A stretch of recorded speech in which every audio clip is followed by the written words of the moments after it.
લક્ષ્ય ન્યૂઝ, એક નજર, એક લક્ષ્ય.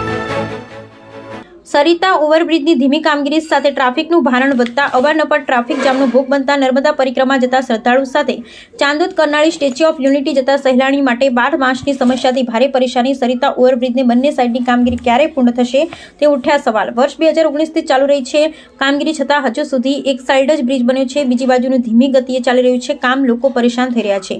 ડભોઈ વડોદરા રોડ ઉપર ચાંદોદ કરનાળી અને સ્ટેચ્યુ ઓફ યુનિટી જવા માટે વાહન વ્યવહારનું ભારણ અત્યંત વધ્યું છે.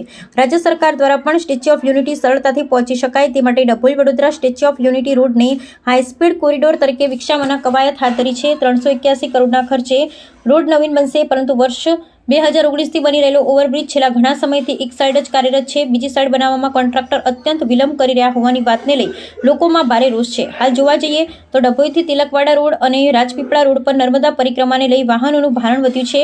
તેવામાં અવારનવાર ટ્રાફિક જામની સમસ્યા ઉદ્ભવે છે. વહેલી સવારે બ્રિજની એક સાઈડ ઉપર એક ટ્રક ખોટકાતા એમ્બ્યુલન્સ સહિત અનેક વાહન ચાલકો કલાકો સુધી ટ્રાફિક જામમાં ફસાયા હતા. રોડની બંને સાઈડ આશરે 3 કિલોમીટર લાંબો ટ્રાફિક જામ સર્જાયો હતો. ત્યારે માર્ગ અને મકાન વિભાગ દ્વારા બ્રિજની બીજી સાઈડની કામગીરી ઝડપી કરવા કોન્ટ્રાક્ટરને સૂચના આપી અને વહેલી તકે બીજી સાઈડ બ્રિજ પણ કાર્યરત થાય તેવી વ્યાપક માંગ ઉઠવા પામી છે.